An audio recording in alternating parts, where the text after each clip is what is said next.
Hello, comic book guys and gals, and welcome to Comic Mag Musings Live. This handsome devil is your host, Bill Miller. Now, this is a very special live stream because I'm opening an AOK, an act of kindness, from the guest who I'm bringing on shortly. This fella has been likened to a supervillain, but he's not Dr. Octopus. He loves his gangster rap, but he's not Dr. Dre.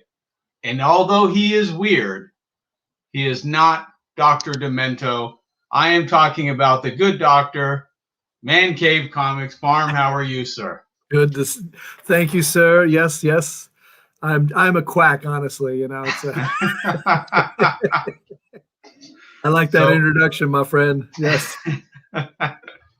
I like old school gangster rap. The new stuff stinks. That's all I got. Yeah. Gangster rap's not necessarily my cup of tea, but hey. Yes, yes. I know the Jackson Roy Kirk if it's later than the 1990s, I'm not familiar with it. Yeah, I think I'm with you on that. So we're going to open up this AOK. Been sitting on it for a little while. And then if you had some time, we're going to do a little bit of Q&A. Wanted to kind of ask you some questions, just in general and particularly around comic book collecting. So let's get to it. The Jackson Roy Kirk's in the audience. The one and only, if there's another, he's with Boney. We've got the box cutter made for right-handers. Here, make yourself big. It's your opening. Make yourself the big. Oh, okay. That's a good point. I'll sit in the shadows. We've got like Dr. Strange. Ranger Sly, what's going on, Sly? Popping in the chat. Yeah, I gotta. So let's do this. Why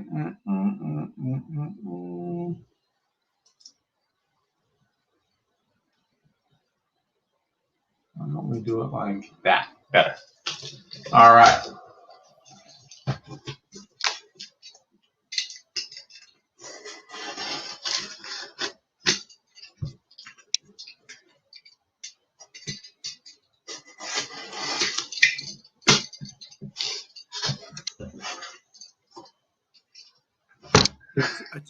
I tend to wrap them up a little more than they need to. You know, I could probably just stuck it in. I probably could have just stuck it in a media mail envelope. Thank you, Jackson. And speaking of New Mexico, which we weren't, but we were, we have James Gallegos. James Gallegos. How are you, James? So Mancave and I were speaking about that earlier, where originally he is from New Mexico, and I know James is. I went through New Mexico when I moved back here from Texas. I went through Las Cruces, stayed the night there once. That was all the night I needed to stay. Southern New Mexico is sort of boring and flat, man. You got to go a little definitely different. The other time was James Gallegos. If you're from Roswell or one of those areas, I apologize, but I think we discussed it. I think he's from near where I am. I think so too. I went. We went to visit my stepson at Fort Carson, Colorado. So I drove through western Arizona for the first time and went to Albuquerque and then up through Santa Fe up into Colorado. And had I planned it properly, I would have at least tried to meet with James. But if we do that again, I will do so. It was definitely a. I think there are two routes. There's a more interesting route. This was definitely through a lot of farmland, the route that I took, but it was still fun, and there was no traffic. You can take the old turquoise trail up on the heights of the Sandias to Santa Fe, and that's a great drive. Right, exactly. And so if we do it again, I might do that. I-25 or whatever it is. It's sort of, it's still a cool drive though. Yeah, absolutely. I've driven between Santa Fe and Albuquerque hundreds of times. 52 miles. I know how the distance is, even off the top of my head. Yeah, we made it in maybe 13, 14 hours, something like that. What else we got? Dave, Mark Spector Comics. How are you? Good to see you, sir. The unruly Simeon. The unruly one. where are these youngsters of which you speak? That's what I'd like to know. So yeah, it was fun. It was a fun drive. I'm not big on driving long distances, but when you live in the Southwest, you kind of have to. A lot of people, I think, don't understand. You look at the Northeast; everything's so tiny. All the little states are tiny. But like New Mexico is the 5th biggest state in the country. Arizona's the 6th biggest. So you're driving a long way to go from one state to another. Yeah, people would ask me, "Oh, did you just drive to California?" I'm like, "That's a 12-hour drive." Exactly. You got to go all the way through. No, I Arizona. did not just drive to LA once in a while. I mean, I did maybe 2 or 3 times, but you just can't go, "Oh, I'm gonna go to Vegas today and come back." Exactly. Yeah, San Diego might be a 6.5 hour drive from here. Yeah. So that'd probably be the most prevalent of Phoenicians going to California. Although we get so many Californians coming back here that we really don't need to go over there. There should be a law. Californians aren't allowed to leave their state. No, you ain't joking.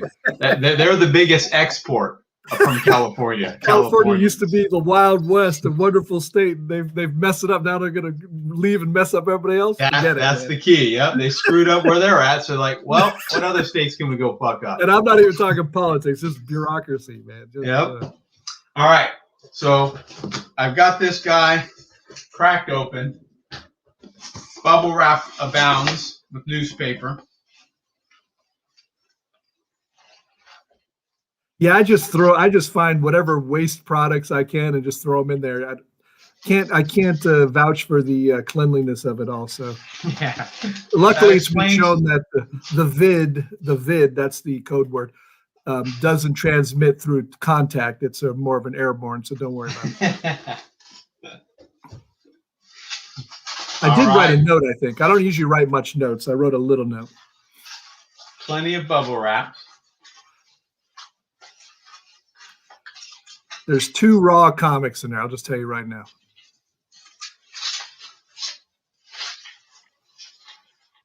All right. So the note says, Comic Mag Musings, getting to know you over these last 6 months has been one of the greatest experiences of my life. No, I won't read the note, but it's a very nice note. I will see what we got here. Oh, and it's got little pull tabs too. That's pretty cool. Does it? Does not. At least unintentional. Probably just tape. Yeah. Well, one of them did actually.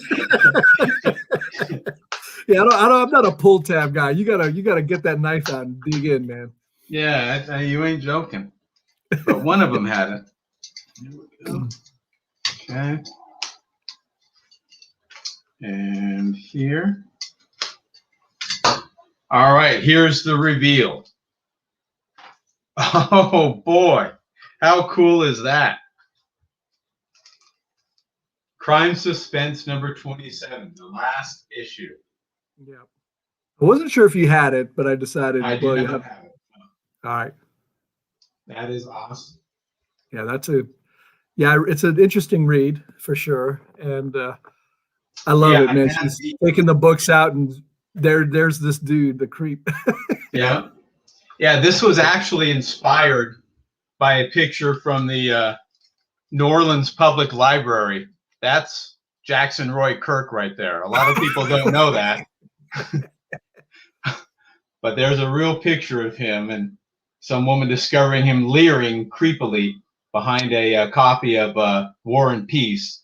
And that's what inspired this drawing. So very cool. That is awesome. Love it. All right. So we're going to find out what lurks behind this one.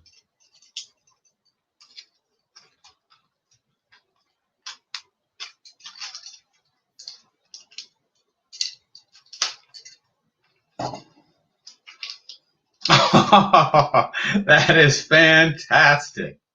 Love it. Crimes by Women. I think it's 73. I believe it is. It's one of, if not the last issue in this I saw series. that it was you let it know that that was on your want list, and I was like, oh yeah. Yes, that is fantastic.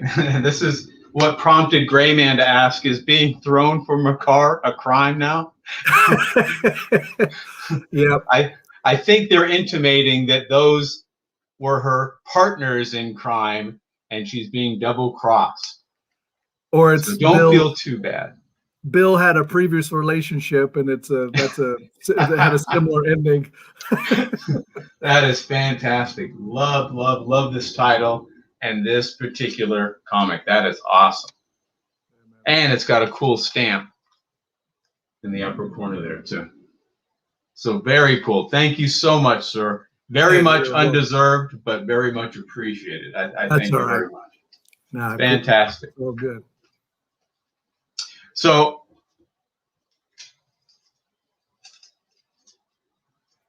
New Mexico. So you grew up there. Were you born there? Born in Arkansas, but I didn't really live there. Okay. I wouldn't know anything about it if I went there. And New Mexico is really where I was raised. Yep. Until boarding school? Well, I went to boarding school for 3 years, 6th grade through 8th grade, then came back, and then I went to college up in New York. So. And you went to boarding school in India, is that correct? Yes. Why, of all places, India? That seems curious to me. My parents were into, Eastern religion, and they weren't hippies, but they're definitely not your typical baby boomers. And right. And they knew some people who had kids there, and they thought it'd be a good experience. So they packed my brother and I up and sent us off. And I was just talking to a friend of mine who was there, and he had a terrible time there and went to his, going to therapy over it, where it wasn't too bad for me. So our guide was a little psycho, so that didn't help. But being an Indian, were they strict?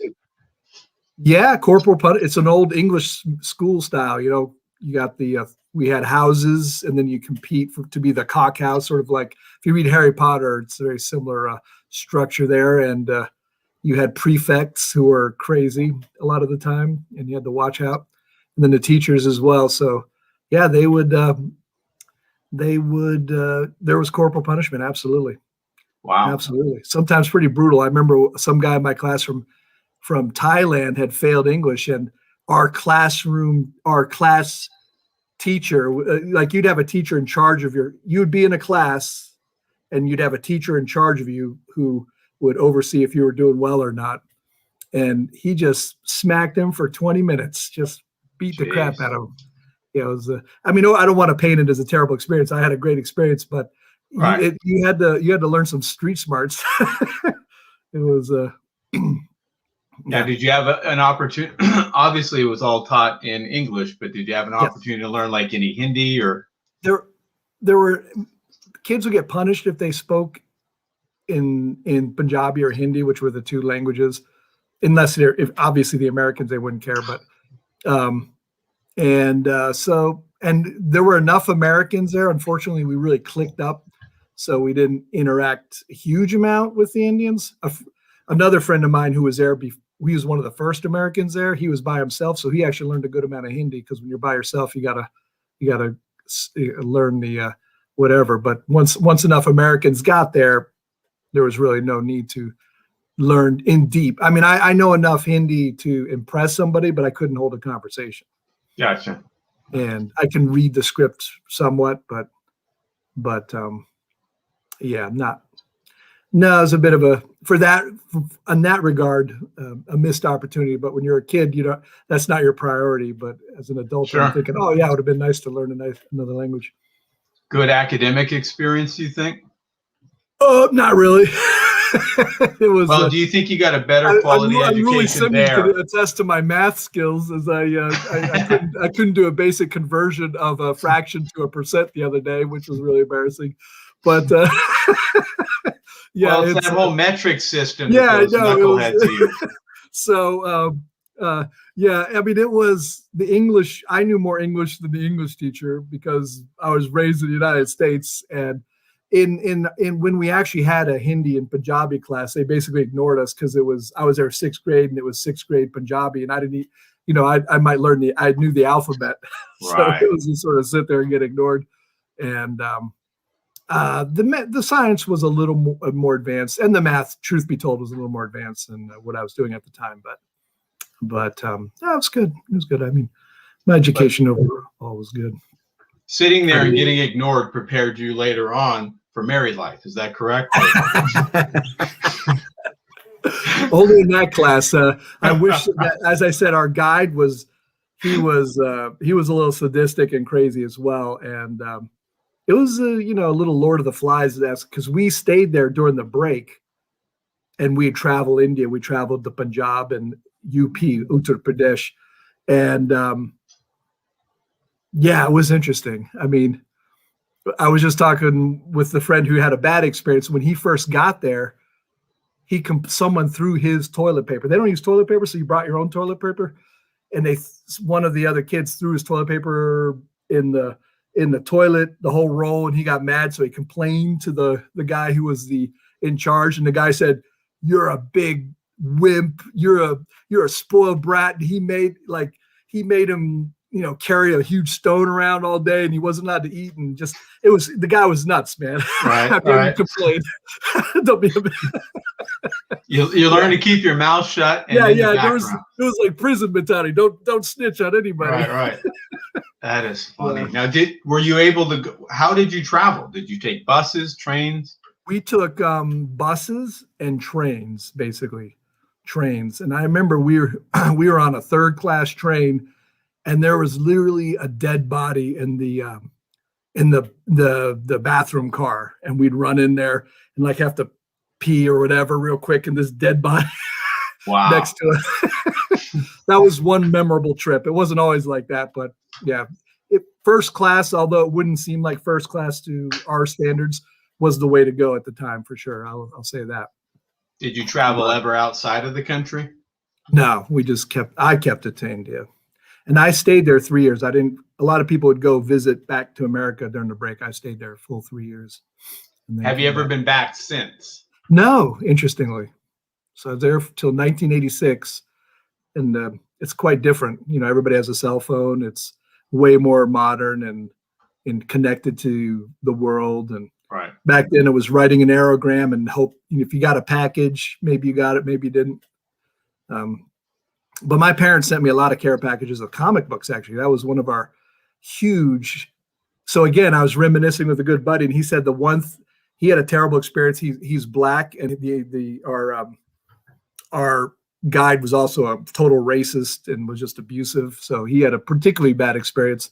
But he said my care packages, especially the comic books we had, he has good memories of that. And I was I was in a dorm room with my brother and his brother all in one room, and we had a good time. We were in the same house.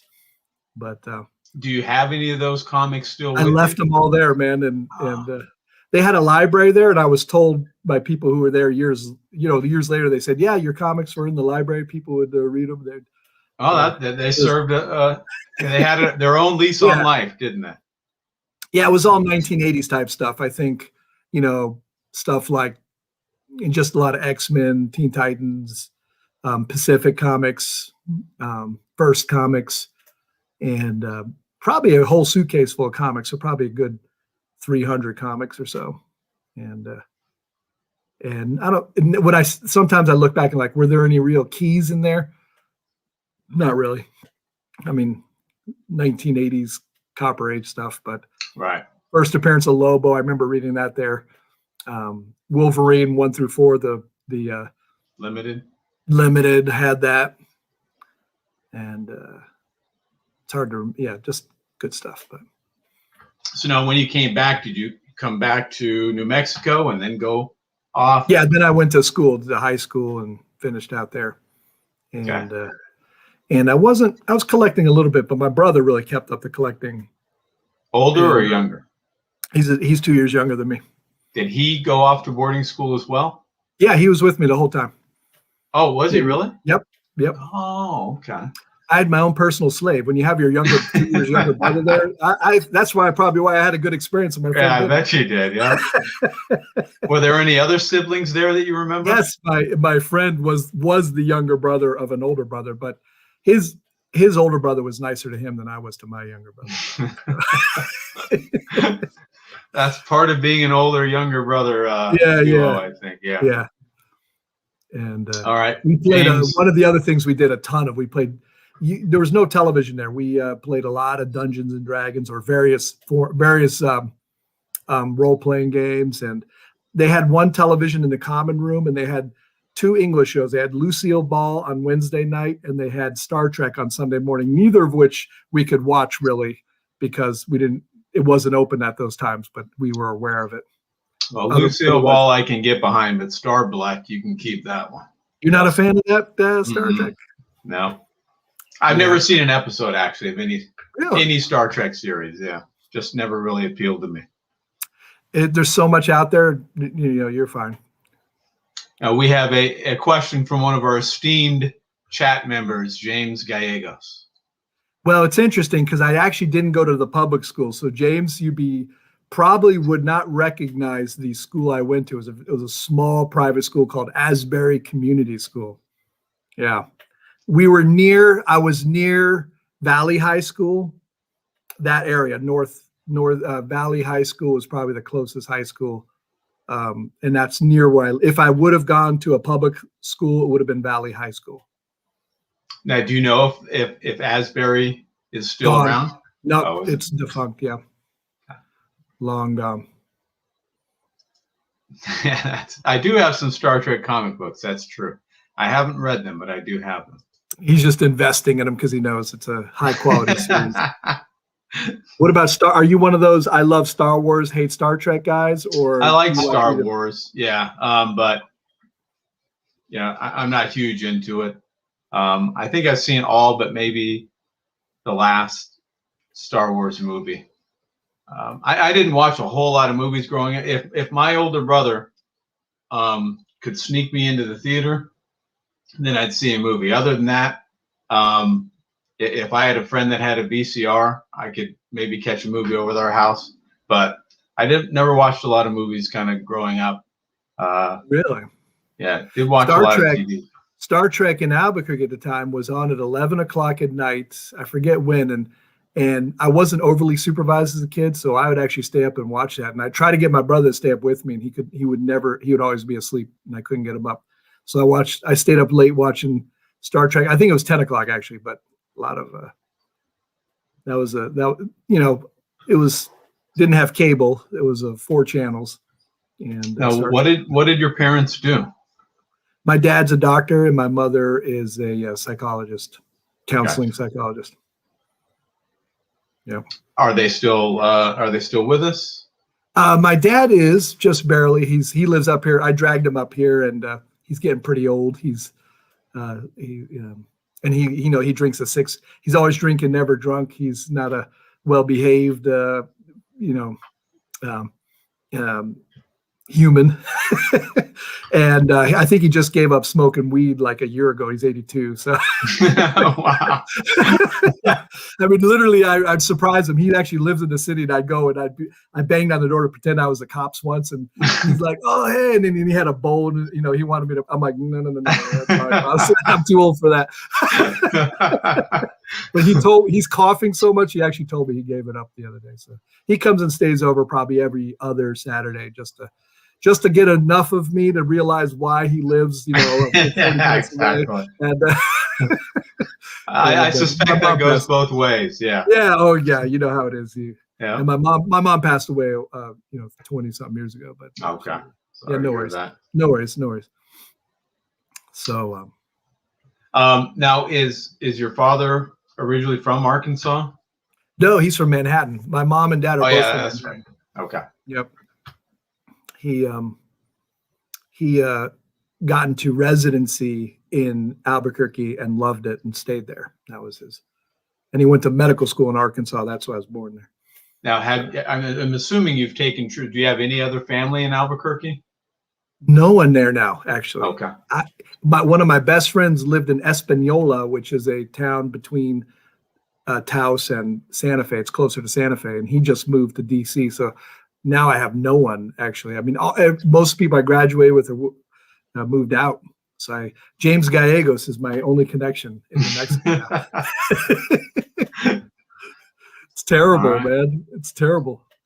We got Alex Big Blue in. Good to see you, sir. Hey. Brandon, Novamad 19 and 66. How are you?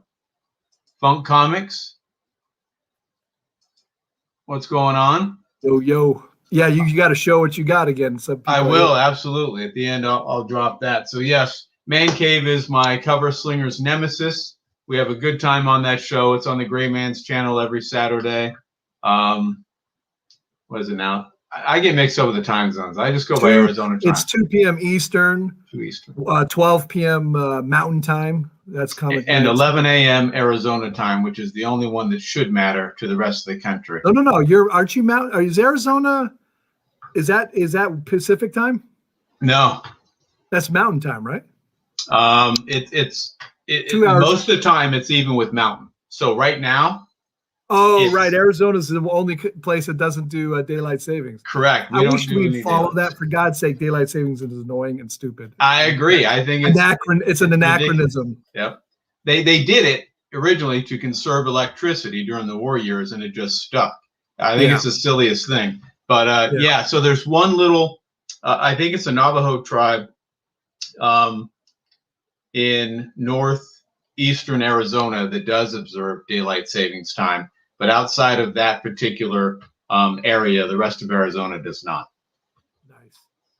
I have one of my best buddies. His is half Navajo, half German, and his cousin, who's full Navajo, lived in Aztec, New Mexico, and I used to go visit him a lot. That was great. That is pretty cool. Arizona residents lose. Yeah, probably.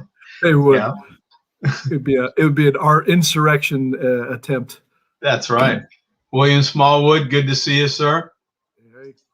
So he says all we need is Gray Man, Jambo, and Cap'n, and get rid of CMM to have the cover slingers here. That's getting rid of our comic relief. We can do that. Exactly. We can't let Gray Man run roughshod with all of his English quips and not have any retorts ourselves.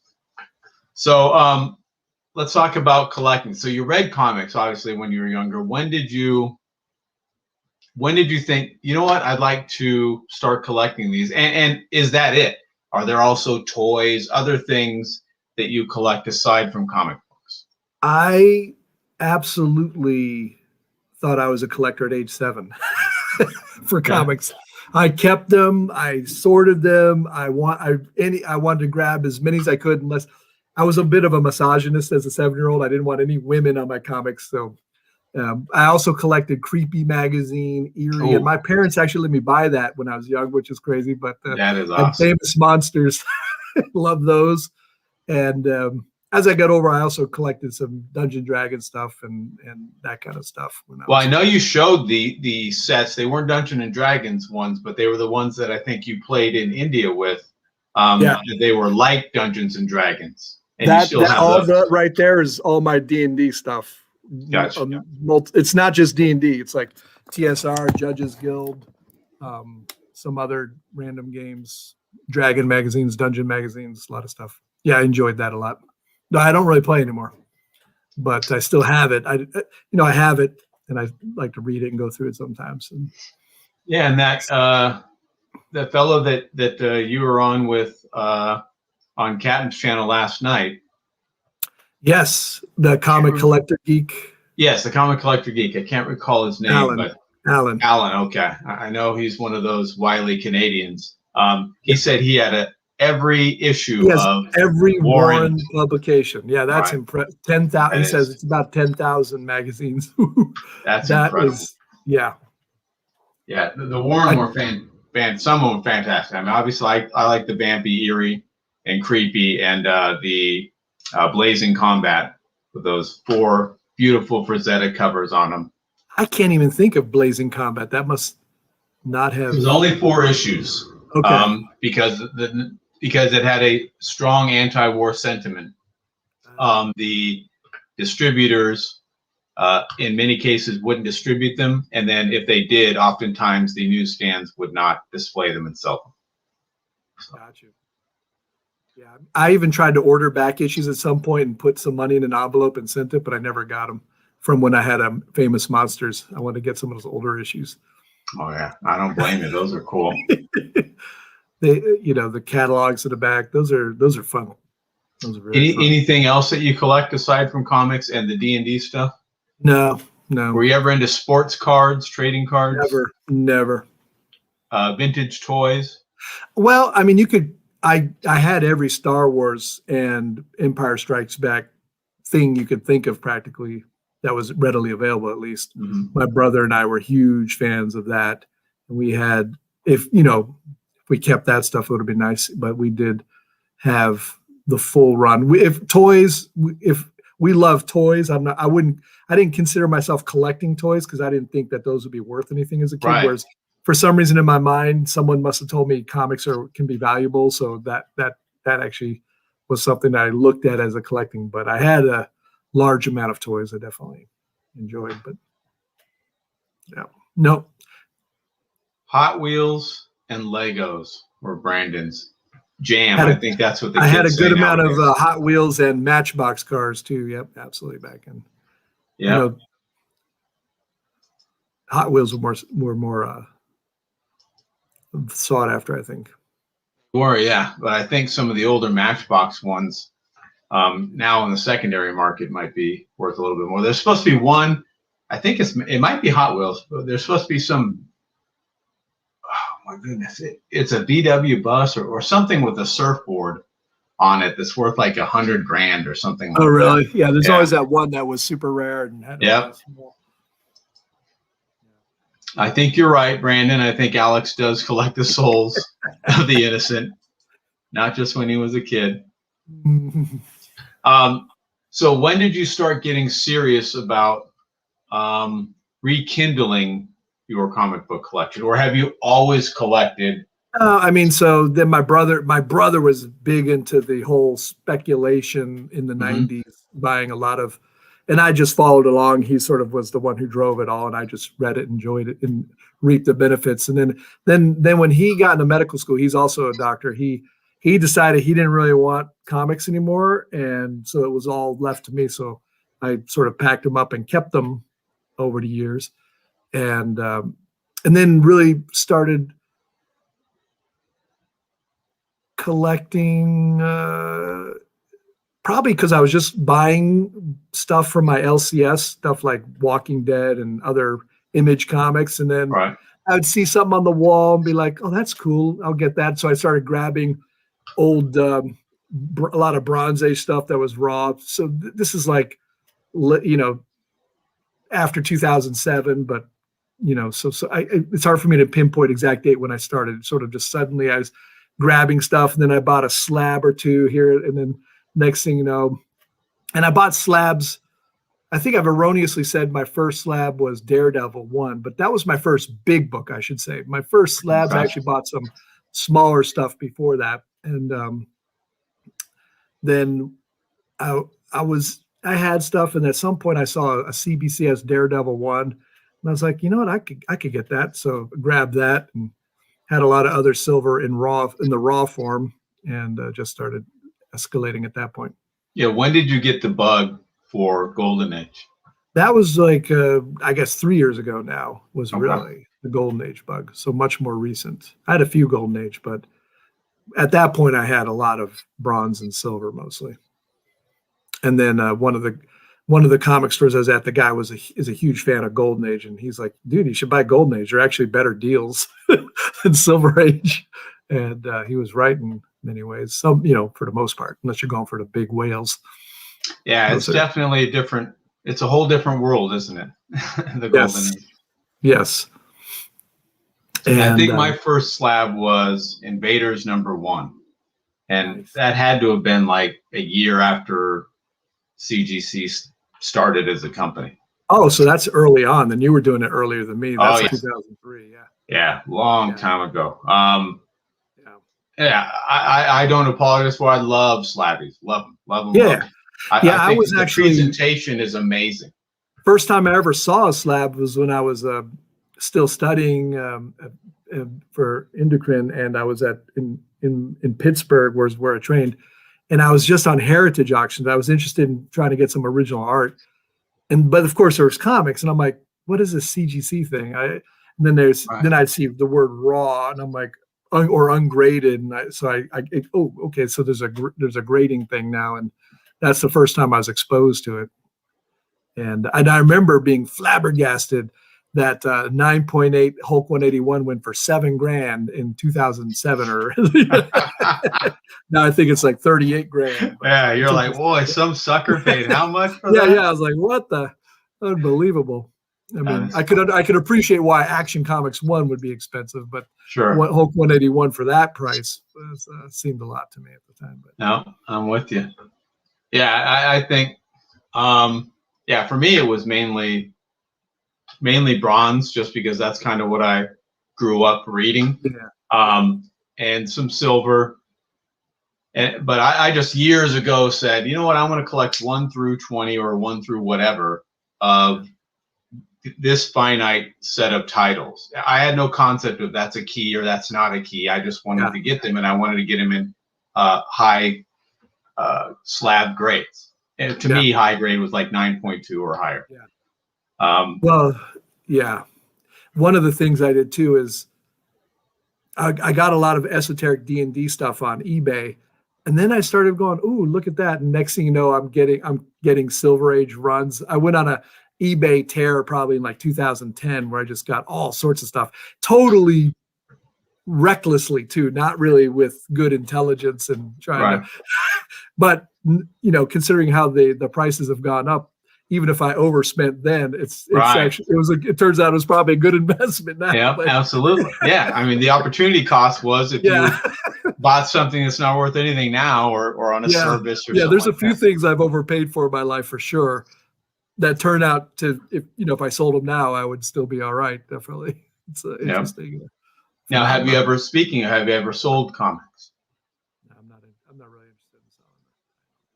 Do you suspect you ever will at some point? Not really. I mean, that's a good question. I hope I never have to. So it would be, if I had to, I would. Okay. Yeah, if I had to, but the way I look at it, it's my kids' problem. They'll be like, "What the hell's all this crap?" Maybe in the 30 years it'll be worth, like Tiffany glass, sort of nothing. Who knows? You never know. But that's their problem, not mine. Absolutely. But I tell you, it'll be easier, and that's kind of one of the ways I look at it. It'll be easier with the slabbed ones for them than it will without. That's kind of what. And I get there are people who don't like slab comics. I have a lot more raw than I have slab comics. I love raw comics. I understand that. But when you think about it, because I'll hear Roger and other people say, well, that's just not, slabs aren't for me. It's not how I collect. But at some point, you got to think, if you have anything valuable in your collection, you're going to drop that on people when you leave this earth, and they're going to get fleeced by people. I've already told my wife and kids, if something happens to me, just call up Heritage or a comic link, and you'll get a good amount of money back at this point. The raw comics, you're right. And in the way I look at it, slabs do protect high value comics. There's no doubt about it. There's some, and it gives a value. But I love raw comics. I mean, I started off reading comics, and I enjoy comics, so I do have a ton of raw comics and like to read them. But big value comics, or comics I want to present in my basement here, I enjoy by slabbing it. Right. And like that one right over my shoulder, I bought that off the shelf. And 361. Yeah. I have the second print of that. That ASM 300. That's also was bought by my brother. And that's an 8.5. Yeah. Oh yeah, that's the one you said that you never got pressed because you didn't think about it at that point. Yeah, they were the really first to do it. Basically, I went through all my comics at around 2015, I think, and decided, this was before I wish I was in the community. I could have had a lot of AOKs. And I said, most of the comics I had from the 70s and 80s was pretty beat up, 2.0s to 4. They weren't high value. Reading copies. Right. So I sent them and all most of the comics I got from the 90s. I also sent, and those were much better condition. Things that I bought from 1988, or my brother bought, I should say, from 1988 to 95. Those were actually in pretty dang good condition. Hence how good they're graded here. But I went through and was smart enough to go, okay, a lot of these are keys. Let's find out what are keys. But I missed a bunch, I'm sure. But I pulled out most of the big ones, and then I sent them all to my brother. But now, Dark Horse, Star Wars comics are worth a bunch. Predator. Right. I had all of those, and I sent them all to my brother. So next time I visit him, I'm gonna be like, show me where those things are. Let's see if they're still. Now, where's he at? He's in Chicago. Oh, okay. Yeah. So my younger son and I. He does not at all, but he likes comics, and his kids go buy comics from the LCS, and he's not against comics, but he's not a collector per se. Well, that makes sense, because I think on one of your early videos, because I think I've seen all your videos, I think you're saying that you were originally just kind of figuring you'd show these comic books and send it to your brother.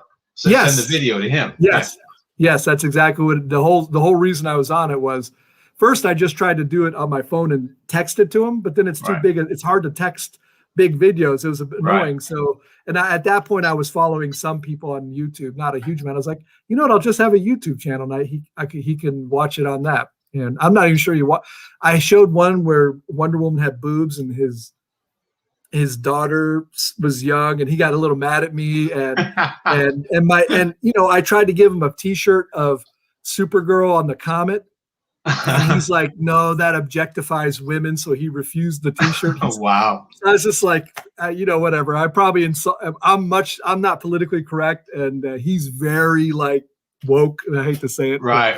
And so I probably insult him on a daily basis. So it's, but he still loves me. He calls. I talk to him on the phone at least once a month. It's all good. But cool. I don't know that he's following me about my channel. So now I get to hang out with you jabronis. It's all good. That's exactly right. Act a fool like the rest of us. Yeah. I found my people. Yeah. Let's see. Let's head to the chat real quick. So Jackson left comics in 79, 96, 2008, and 2012. Each time via restraining order, from what I've been told. His wife tied him in the basement, so you're not allowed out. Yeah. And Brandon wants to find those Golden Age comics that nobody wants. I know he has a hankering for those old books too. Well, the Western comics are actually a deal, man. If you want a deal, Western comics, romance comics, there's a lot of the 1950s sort of stuff is pretty cheap. Funny Animal, definitely. Funny Animal stuff, yeah. If you they're undervalued. Yeah, and I think Westerns are undervalued, but I've been talking to Ranger Sly about that a lot too, and they're creeping up, because I know that's kind of his area is the Golden Age Westerns, and they're I picked up a Western from my LCS. First Jonah. Yeah, that's right. I saw this. It was like $50. It's pretty beat up, but I was like, I don't know how. I don't even know what that's worth, but I don't have it, so I thought I'd get it to read it. So it's pretty cool. In high grade, it's worth a lot. 9.2, you're looking like around 8. Yeah, that's probably like a 2.0. It's a beater. That's all right. It's good reading copy. I don't know. I have no idea what the grade is. Yeah, it's not great. All right, Captain's got a question. Do you even read any modern books? Yes. No, I read. If you're talking all modern comics, I really loved the Invincible series. Robert and Kirkman. I loved the offshoot of Sandman, which was Lucifer. I love that. I don't know if that's considered modern, but I thought that was a great story. I enjoy Walking Dead. I almost have the whole run of Walking Dead and Invincible in raw form. And I bought the trades. My son liked them, so he read them all too. And what I'm getting now is Gideon Falls, Daredevil, Thor, Batman. I'm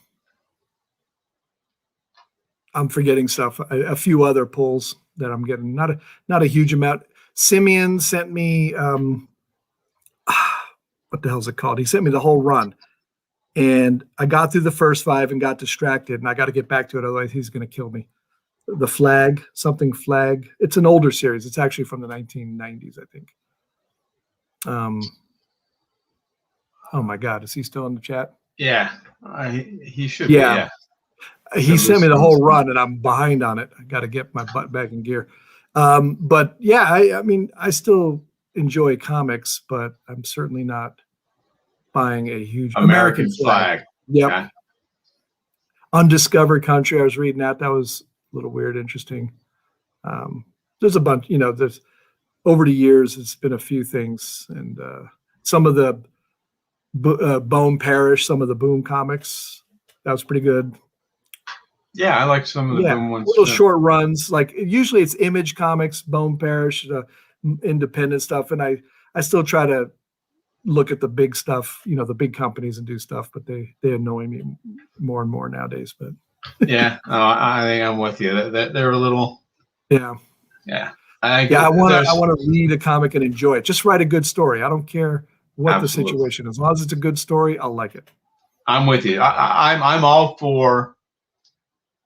for being receptive to food for thought, but when you're preaching at me, that's when you kind of and it's just I want a good story. It doesn't matter. So I'm similar. I have a lot of trades. Mainly I would read through trades and usually the indies, just because it felt like too much of an investment if I wanted to jump into a particular title, especially one that had been going on for hundreds of issues. I'm like, I want to know everything that went before so I can have the proper context of getting into it. Yeah, there's one right there. Simeon Unruly's in the chat. Unruly sent me this beauty.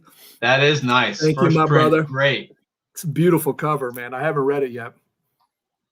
And they got a red one for the second, blue for the third. I think that's some other colors too. I think they did a Venom similar to that too. Picked up this recently if you want to. It's pretty cool. Very cool. 100-page flash. It's pretty high grade. And it's a wraparound cover with some old Golden Age guys too. Quicksilver, and Johnny Quick. Now, are you more of a DC or Marvel guy when it comes to collecting? Not necessarily. I'm equal. Yeah, I have no problem with either one of those companies. When I was growing up, I was more Marvel, though. I will admit, I did get Batman comics, and early on, I'd get anything, and then when I got a little older, I seemed to prefer Marvel. Then the new Teen Titans came out, and I thought that was actually pretty well done. And I started pulling back to DC with the new Teen Titans, Omega Men, and Vertigo. Then I started going back to DC at that point. Gotcha. But Hawkman's going up, right? Yeah.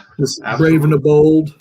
Especially number 4, right? Isn't that the first Zatanna, I think it is? Zatanna, yep. Yeah. This is another Brave and the Bold. So those are the second and third.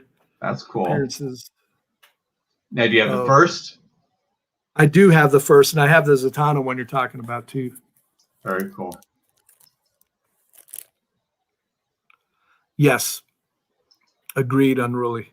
Yeah, there's good stuff there, though. So, but if I was buying old stuff, I didn't mind buying DC at all. I bought a good amount, silver. If I found some old silver DC or Marvel, it didn't matter. I would. That's not a bad idea. I think I'd say silver and bronze DC has a lot of room for growth.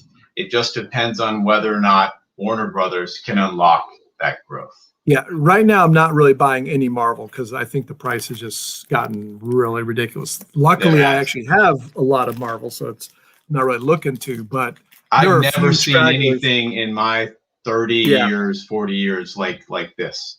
Yeah, so now I've been hitting up on DC. I just made a trade with someone. I'm getting a first Barbara Gordon, Batgirl. Oh, very cool. And though I did pick up this one. This Marvel beauty. Nice. Neil Adams. It's a good Sentinel cover. And that's one of the old labels. Yeah, 9.0 in the old label. So we'll see. Very cool. I sometimes worry about the old. Everybody's like, "Oh, you could clean and press," but the other thing about the old labels, it might have been sitting in the sun for 5 years too. You don't know. True, but they do go for a premium. And it might not be that great anymore. They do go for a premium because of that, right? Because you can almost guarantee it hasn't been cleaned and pressed. Number one, and number two, whether it's true or not, there's a wide held belief that when CGC first started out, they graded more strictly than they do now. Right. Right.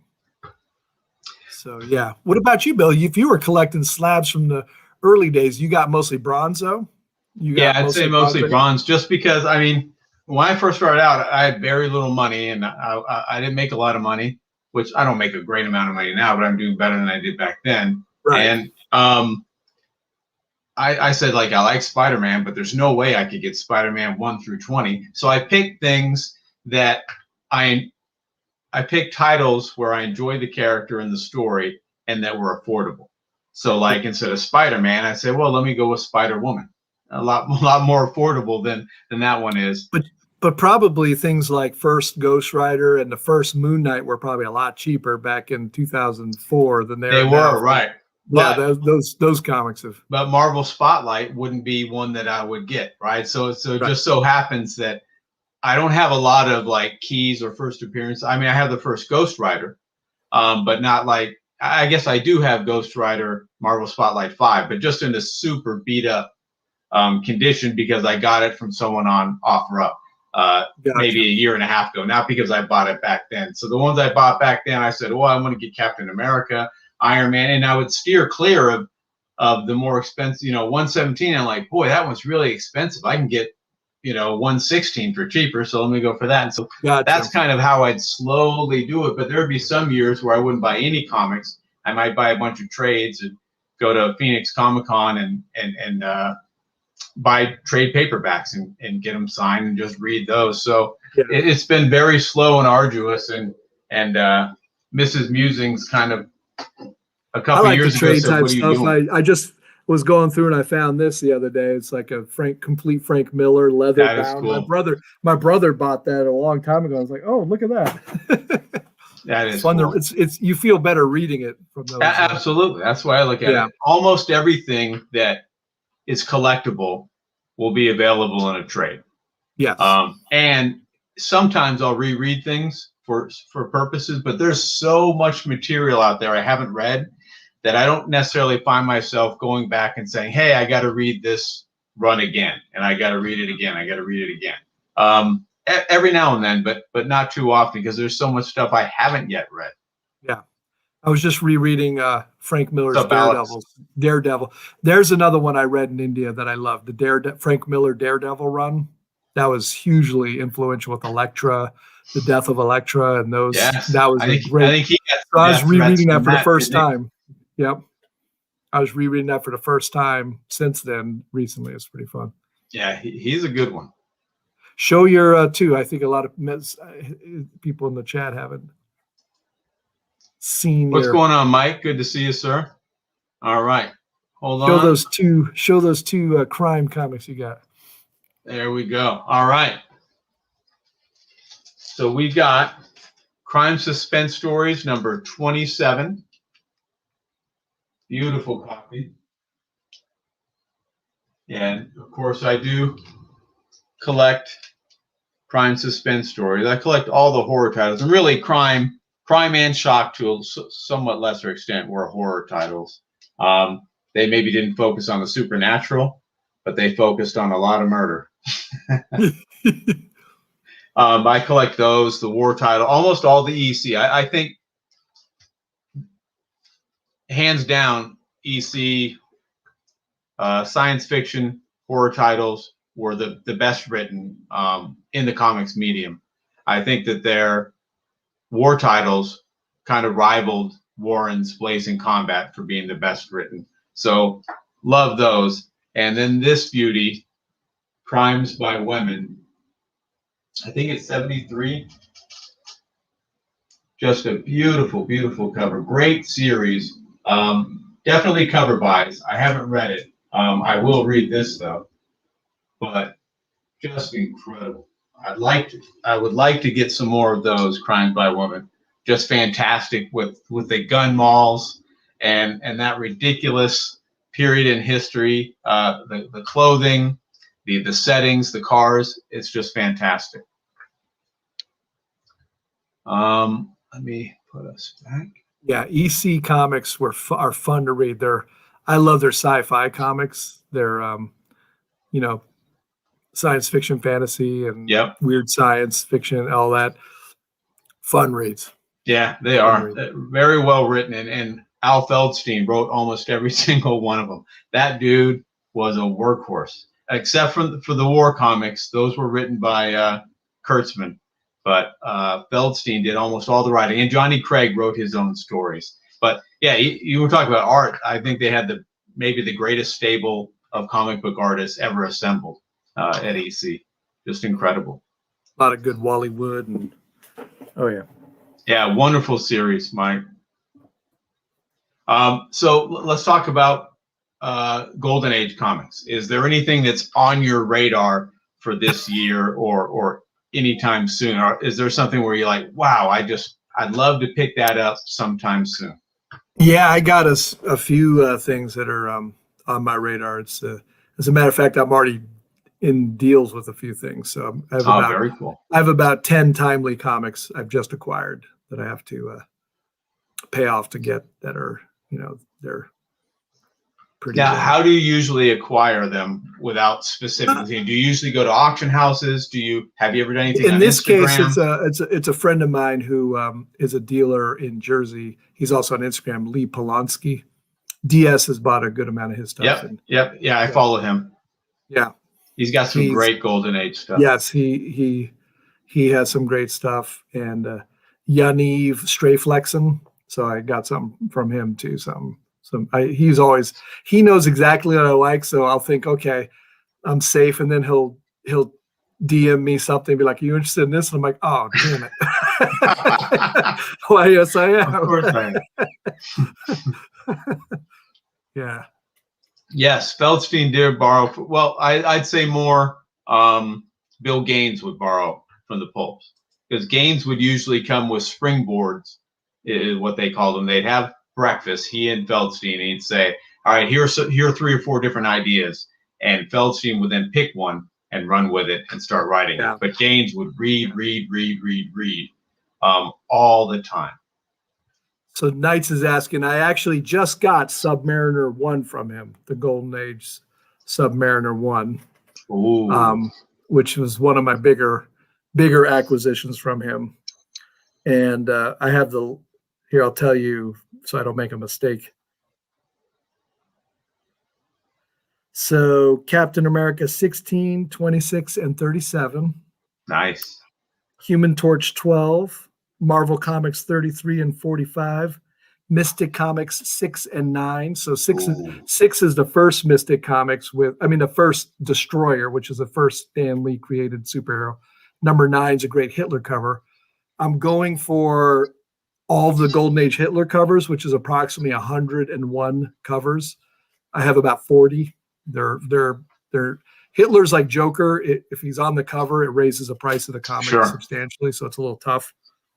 And Young Allies number 4, Submariner 5 and 10. And I also got some pre-code horror, Mr. Mystery 11, 12, and 4. Oh, fantastic. So there you got my whole list, Knights. And from Yaniv, All-Star Comics 3, which is a wonderful one. So I know you're going for the Hitler covers. Do you collect?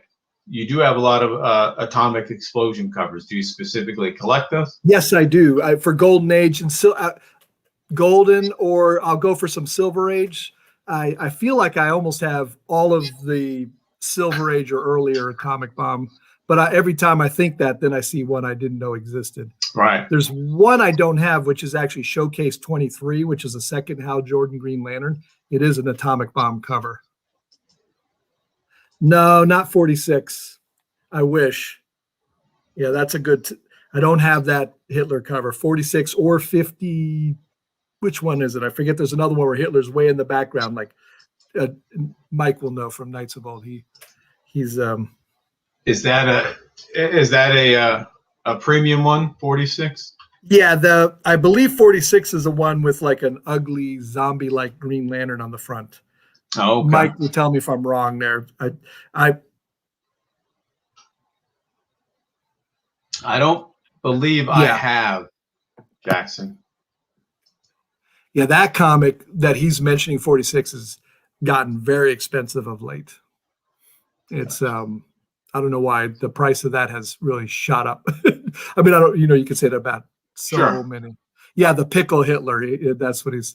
It's like this green Hitler and I forget who it is. Maybe Toro or Bucky.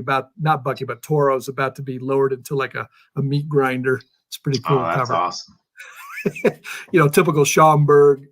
Is 63 the one where he's in the background? Is that the one he's talking about? Yes, that's what he's talking about. 63. That one's a little easier to get. I'll get that at some point. I don't have that, but I do have some of the other non-Schoenberg Marvel Hitler cover. I forget which one where he has a firing squad. People are about to shoot. It's not Schoenberg though. I don't think so. It's not as valuable, but it's a great cover. And I have the one where Goring, and Goebbels are all retreating. I think it's 63. It's one of the last war covers. That's fantastic. I'm terrible with number. I remember the cover, but the exact number. Mike. DC Comics. What? Yes, absolutely. Yes, 63. He's escaping. Oh, go ahead. he mentioned the 63 is the one where he's escaping. Yes, I got that one. That's a great cover. He didn't make it. Yes, I think that's a good point, Alex. Since Mike's in the audience, I want to show him Super Snipe. I got this from Yaniv Strayflex, and it's a classic. This is a hard to get Hitler cover. I didn't emphasize that in our battle the other day. Right. This is number 9, and number 8 is also very hard. I don't have that one. They're both Hitler covers. That is fantastic. Yeah. Now, where do you sit on? Let's just stick with Golden Age as far as is there a minimum grade that you're like, I don't want any lower than this, or does it depend on the book? When it comes to that, I don't want incomplete. That's about it. Gotcha. I don't mind if it's restored, married. I'm not so worried about that. Some people have to be Blue Label. If it is Blue Label, great. If the higher the grade, the better, sure. But yes, thank you, Mike. Yeah, he's saying it's an insane undertaking to get all the Hitler covers. He's right. Yeah. It's a Blue Label's preferred, but like I have Marvel Mystery Comics number 4, the first cover appearance of Submariner. I would not have been able to buy it if it hadn't been restored. Sure. So it's good point.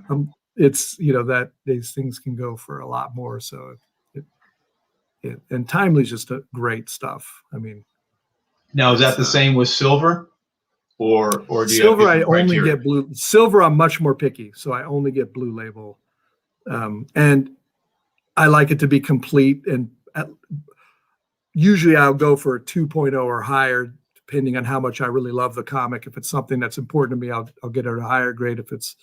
If I see a good deal and it's a low grade, and it's not a super important to me, I'll get it at a lower grade.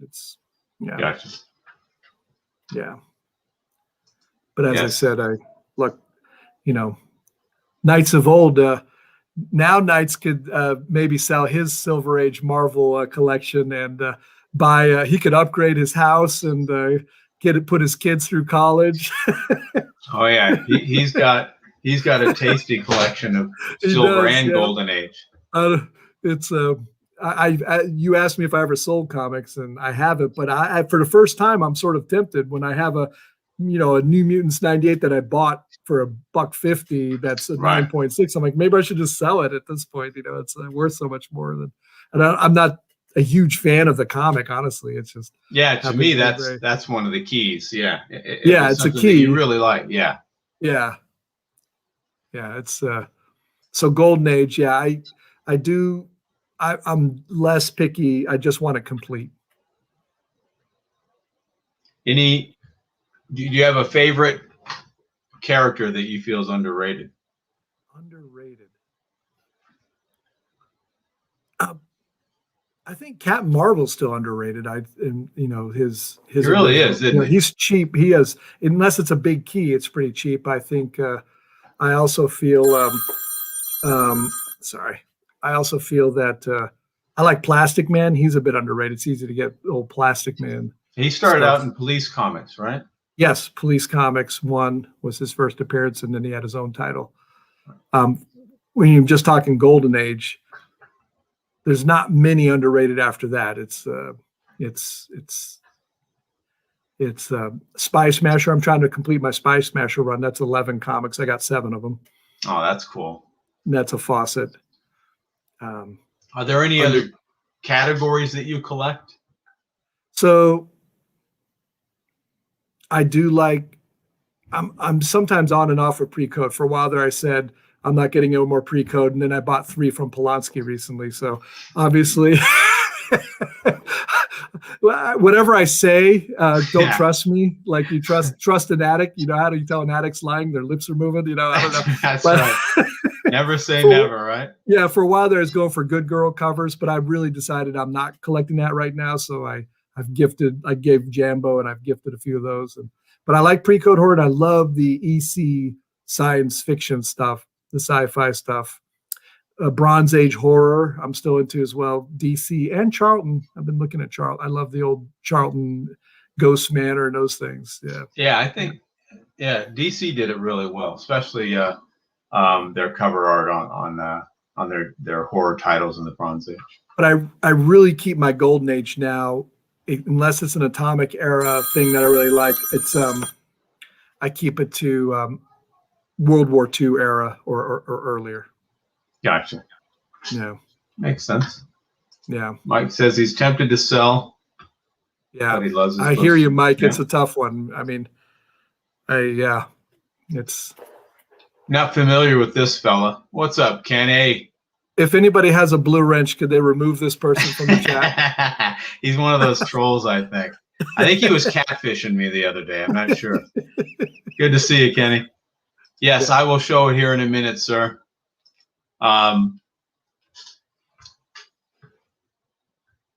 So there was another question. Let me get back to that.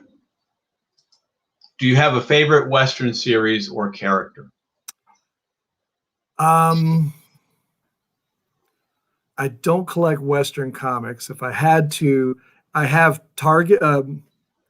Target is it Target? Which is the one with Jack Kirby covers, Indian theme?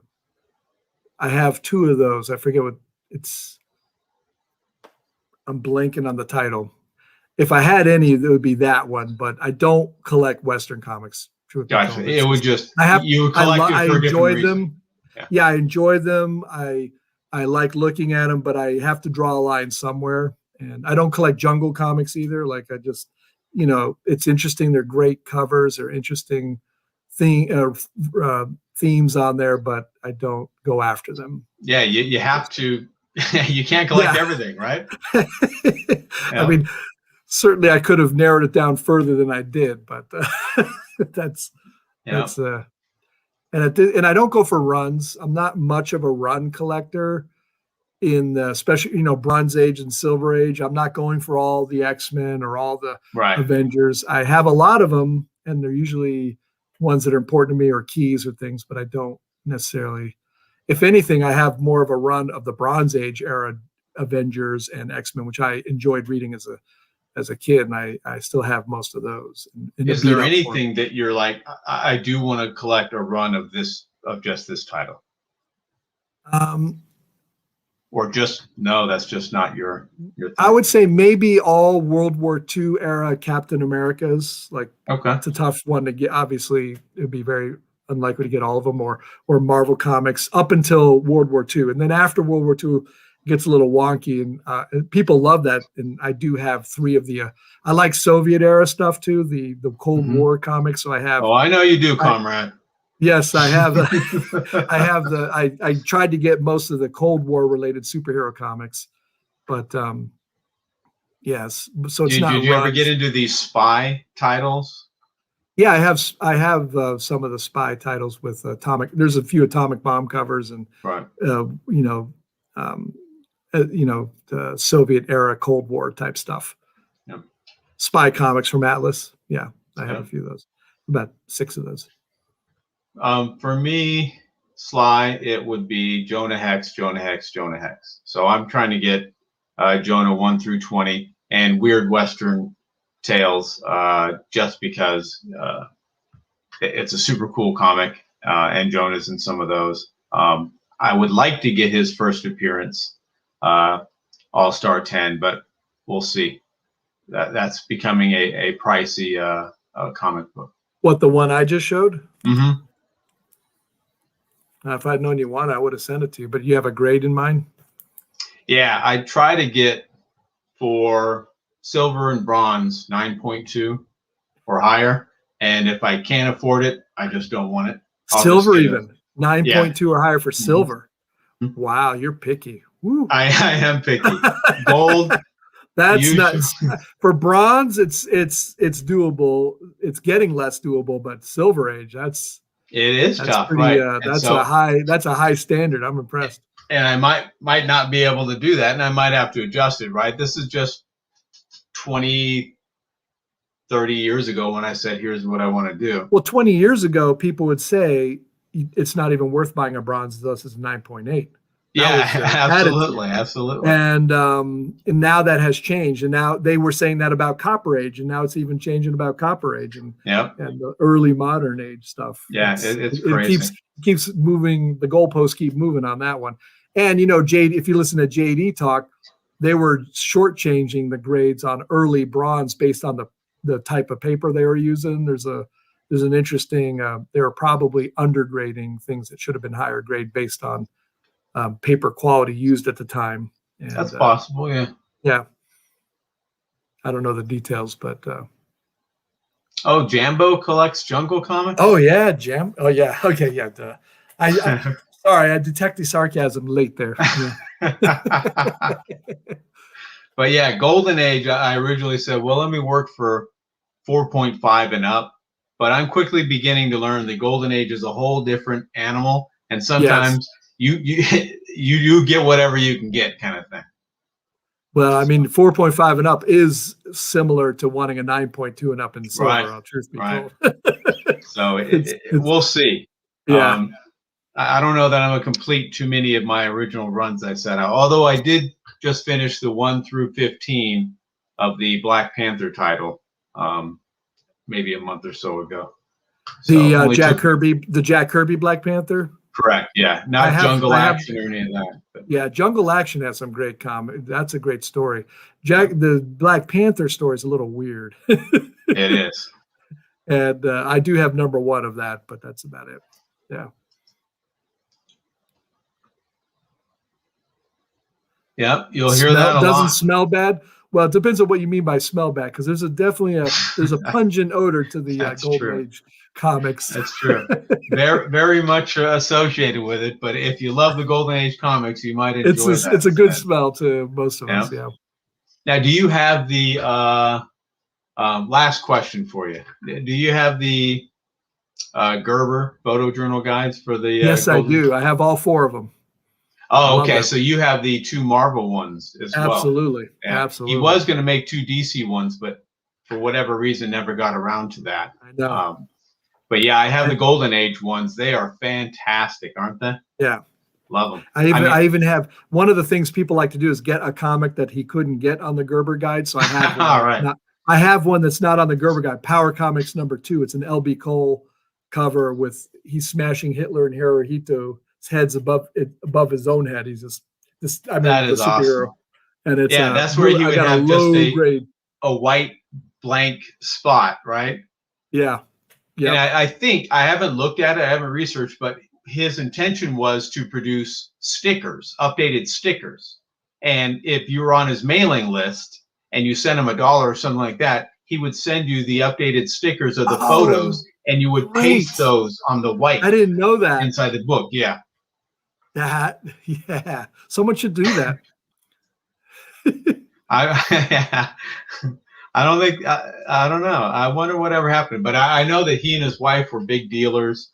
He was also big into restoration. He's the one that invented Mylar, I think. Interesting. Yeah. So now restoration used to be, before CGC came around, a lot of people liked restoration. They actually would send their comic for a restoration. Absolutely. And it's only been sort of vilified more of late.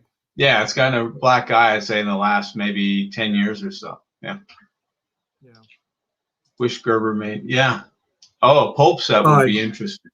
Yeah, if he'd made a DC, that would be great. And pulps, yeah. Have you ever gotten into pulps? No, I have to draw. It's again, I'm drawing lines. Yeah, It's like I have enough. My wife is very patient with me, and No, I hey, honey, understand. we're gonna start collecting. Now we're gonna collect. I don't know. There's so many things out there.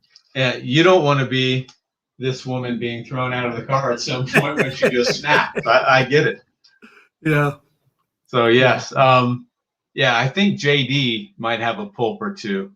Oh, he's guys. recently acquired some amazing stuff. Yes. Yeah. Yes. The Batgirl cover. Yes. Has 3 of those in the first Buck Rogers Amazing Adventures, or I forget what the name of the pulps are, but yeah. Yeah, there are a lot of cool. I have one that I got in a Goodwill auction. It just happened to have been with an EC, I think it was Crime Illustrated comic. And so that's the only one I have. But they are cool, and I can see how you can get lost kind of down a rabbit hole with that. Yeah, yeah, exactly. That's the way it works. You get Triumph Comics #7 Hitler cover before me. I bow before you. Oh, that's I want to see that on a live stream. That's all the motivation you need right there. Yeah. Yeah, at some point, a bunch of Hitler comics came on Heritage Auction. They were all a bunch of Mile High Pedigree Heritage came on. I mean, Hitler covers like Power Comics #2 and a bunch of Spy Smasher. They went for at least 10 grand or higher, each of them. Ooh. Yeah. Yeah, I've only gotten one thing on Heritage years and years ago. To me, it seemed like their fees were so expensive. And maybe because they were focused on bigger books that at that point in time it didn't interest me, but I think I'll probably start checking them out again. Well, I mean, if you have their app, you can factor their buyer's premium into your total cost right off the bat. So you just factor that in as part of the cost, and you don't think of it outside of the cost. You just think of it as part of the cost, and you set the limit, and you don't go beyond that limit. Gotcha. Oh, they have a phone app? Yeah, it's nice. It's a very nice app. It's a dangerously good app. So I suggest you don't get it. I've been many nights to just be like, oh, let me just check out what's on. And next thing you know, I'm bidding on 4 things. I'm like, what? Wait. That is funny. Yeah, dangerously good. All right. One last time for those rascals that arrived late. Let me do this real quickly. We've got Crime Suspense, #27. This is the last issue in this title. Bill's meeting with his wife, we call it. It's like, oh my God, what a handsome fellow. He's creeping back there, but he's so incredibly handsome. And he's very intellectual. He's reading Moby Dick. So yeah, I would like that earlier, right before they drew that picture. And Crimes by Women. I believe this is 73. Just gorgeous. So yes, it's not a crime to be thrown from a car, but it's a crime to be conspiring with these hooligans, which she was doing before she was double-crossed. Just a beautiful, beautiful book. Great title. I hope you get some more of these. Just fantastic. Love that whole gun mall type concept and era. And some of the word balloons on the covers are just fantastic. So again, thank you so much, Parm. I appreciate it. You're welcome, my man. You're welcome. Very undeserved, but I'm very, very appreciative of it. I disagree. You deserve it. You're a generous fellow as well. Thank you, sir. I appreciate that. You're welcome. And thank you, rascals, for watching. If you watch on the rewind, please look in the link in the description. I have Mancave Comics channel link. Great content in there. He doesn't produce a lot of videos, but the ones he does produce are very high quality with some beautiful, beautiful comics that you'll want to see, especially. The comics are high quality, but the video is not particularly high quality. Well, and the host isn't either, but we're nitpicking at this point. But you're right. The comics take center stage, and they are some beautiful comics. I'm looking forward to your next video because I've seen them all, and they're few and far between. So please make another one because I know that there are others in my shoes who want to see another video from me. Where are you headed? Any live streams, anything coming up, sir? Yes, 9:30 Eastern time, or 9 o'clock. I think 9:30, Tuesday on J Hood's channel. I gave J Hood I AOK'd him a slab, so he's gonna take the comic out of the slab. He's freeing the slab, freeing the comic from the plastic coffin, which I totally give. Anytime I give someone a slab, if you want to break it open, do so, please. Right. And it's just gonna be a hangout. We do other stuff. It's just gonna be a time. So very cool. Kenny, I believe Kenny's gonna be there. So try not to let that deter anybody in the chat from watching it. Still should be a good time. Yeah. And what day is that? Tuesday at 9:30 Eastern 9:30 Eastern Standard Time. Cool. Yeah. All right. Well, thank you for being on, sir. I appreciate it. Again, thank you for the AOK, and thank you guys for being in the chat. Have a good evening. And always remember, we're taking over the world one comic book at a time.